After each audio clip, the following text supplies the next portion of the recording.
নমস্কার, কেমন আছেন সবাই? আপনাদের সবাইকে সুপ্রীতির ব্লগে স্বাগত।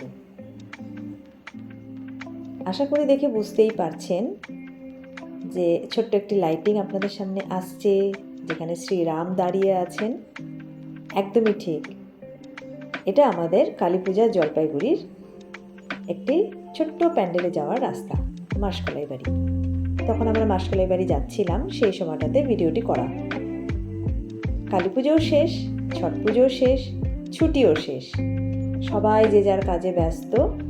যারা স্টুডেন্ট তারা পড়াশোনাতে ব্যস্ত, যারা চাকরিজীবী তারা নিজেদের কাজে ব্যস্ত, আর যারা গৃহবধূ তারা তো আরও ব্যস্ত।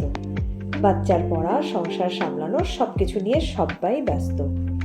এই ব্যস্ততার মধ্যেও একটুখানি ফিরে দেখা কালী পুজো। জলপাইগুড়িতে 2025-এর কালী পুজো। পুজো যেহেতু শেষ, কিন্তু পুজোর রেশ এখনও রয়ে গিয়েছে। আশা করব আমার এই ছোট্ট ভিডিওর মাধ্যমে আপনারা সেই পুজোর আমেজটাকে আবার ফিরে পাবেন। হাজার ব্যস্ততার মাঝখানে একটুখানি ছোট্ট অক্সিজেনের একটু আভাস পাবেন। এইবার কালী পুজো জলপাইগুড়িতে বেশ ভালোই হয়েছে, ভীষণ এনজয় করেছি আমরা সবাই। এবারে কালী পুজোয় আপনারা কি কোথাও গিয়েছিলেন?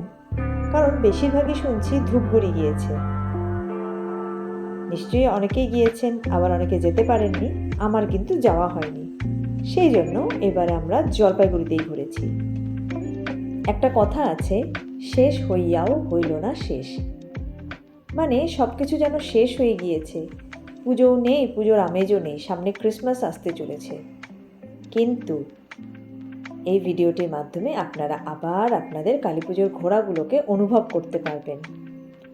একটা প্যান্ডেল হয়ে গিয়েছে, আরেকটা প্যান্ডেল এবার দাদাভাই ক্লাব। দাদাভাই ক্লাবে গিয়ে যেন ঐতিহ্যের একটু ছাপ পেলাম, ঐতিহাসিক ব্যাপারটা যেন একটু আবার দেখতে পেলাম। শীষমহল, আমরা অনেকেই ইতিহাসে শীষমহল সম্বন্ধে পড়েছি, তো সেই শীষমহলটিকে যেন চোখের সামনে আমরা দেখতে পেয়েছি। ভীষণই ভালো লেগেছে। আশা করব যারা যারা গিয়েছিলেন তাদের প্রত্যেকের ভালো লেগেছে। এবার আমরা ভেতরে গিয়ে দেখব ভেতরটা কেমন হয়েছে।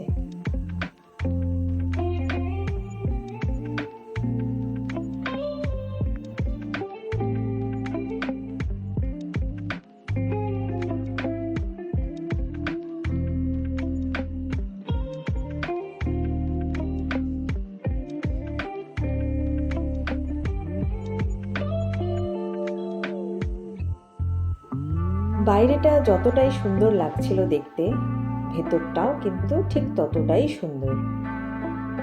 দাদাভাই আমাদের জলপাইগুড়ির একটি নামকরা কালী পুজো। এখন তার সঙ্গে কিন্তু অনেকেই পাল্লা দিচ্ছে, ভালোই কিন্তু কম্পিটিশনের বাজার এখন চলছে। ভেতরটা ভীষণই সুন্দর করেছে।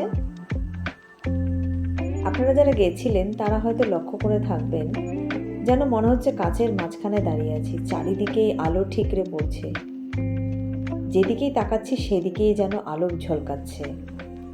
সেরকমভাবে মায়ের মূর্তিটিও খুবই ঝলমলে, এক কথায় খুব সুন্দর। এবার আরও একটি পুজো মণ্ডপের দিকে আমরা এগোচ্ছি। রাস্তায় যে লাইটগুলো লাগানো হয়েছে, অন্ধকারে যেন আরও আলোকিত হচ্ছে, কি তাই নয় কি? এবার আমরা পৌঁছে গিয়েছি দেবনগরে। দেবনগর রথখোলাতে এবারে প্রথম কালী পুজোর আয়োজন করা হয়েছে, কিন্তু ভীষণ ভালো আয়োজন করেছেন তারা। সাদামাটা যদিও আপনাদের মনে হচ্ছে, কিন্তু সাদামাটা একদমই নয়। এই যে চাকাগুলো আছে, চারিদিকে যেন আলোর সমাহার, ভীষণ সুন্দর লাগছে। আর এখানে যারা ফটো তুলতে ভালোবাসেন, আশা করব তাদের তো ভীষণ ভালো লেগেছে, কারণ যেদিকেই তাকানো যায় সেদিকেই আলো, আর চারিদিকে বেশ ভালোই কিন্তু ফটো তোলা হচ্ছে। আমরাও সুযোগে কয়েকটা ফটো তুলে নিয়েছি। এবার হচ্ছে ভেতরে যাওয়ার পালা। ভীষণ সুন্দর তারা বানিয়েছেন ভেতরটা। কিছুটা খড় আছে, কিছু পাট আছে, এগুলো দিয়ে বানানো। আমার তো তাই মনে হলো। আপনাদের কার কীরকম মনে হলো আমাকে কমেন্টে অবশ্যই জানাবেন।